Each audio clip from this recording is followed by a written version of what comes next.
नमस्कार। मैं सावित्री चंदेल उर्फ साई आंटी स्वागत करती हूँ आपके अपने इस YouTube चैनल पर सावित्री चंदेल कविताएं।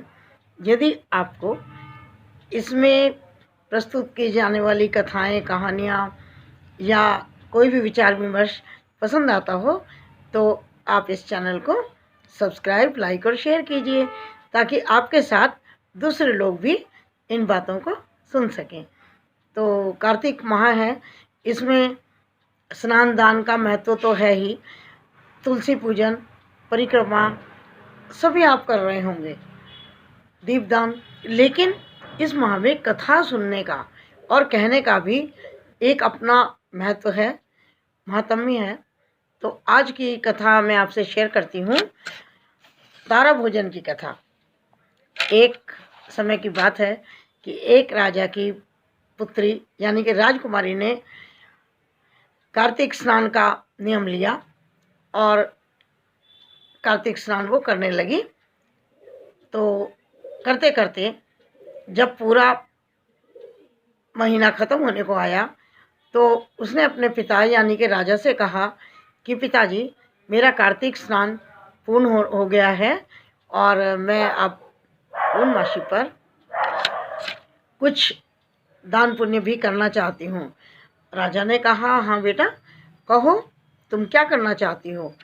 तो राजकुमारी ने कहा कि पिताजी, मैं 9 लाख चांदी के तारे दान करना चाहती हूँ, क्योंकि मैंने पूरा दिन व्रत करके शाम को तारों को ही अर्घ दिया है, मैंने तारा भोजन किया है, इसलिए मैं 9 लाख दिए चांदी के दान करना चाहती हूँ।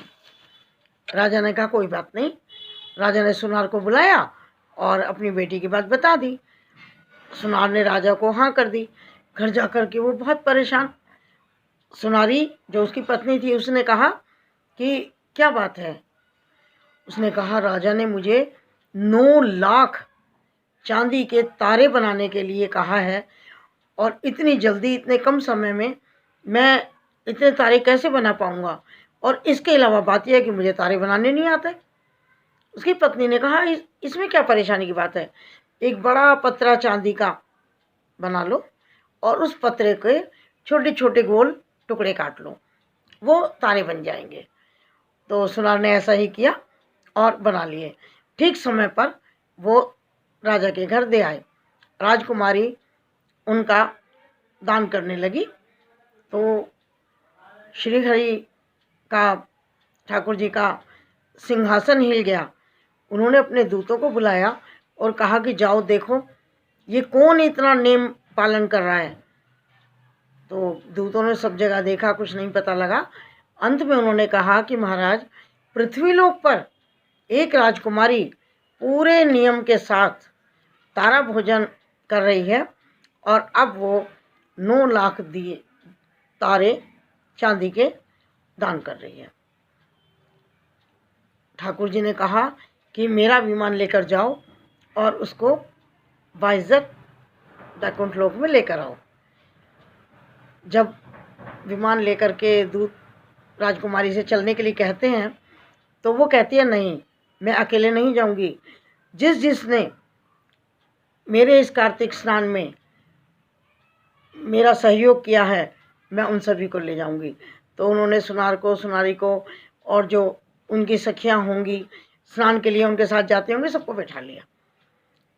अभी वो मार्ग में जा ही रहे थे कि राजकुमारी के मन में, मस्तिष्क में अभिमान आ गया।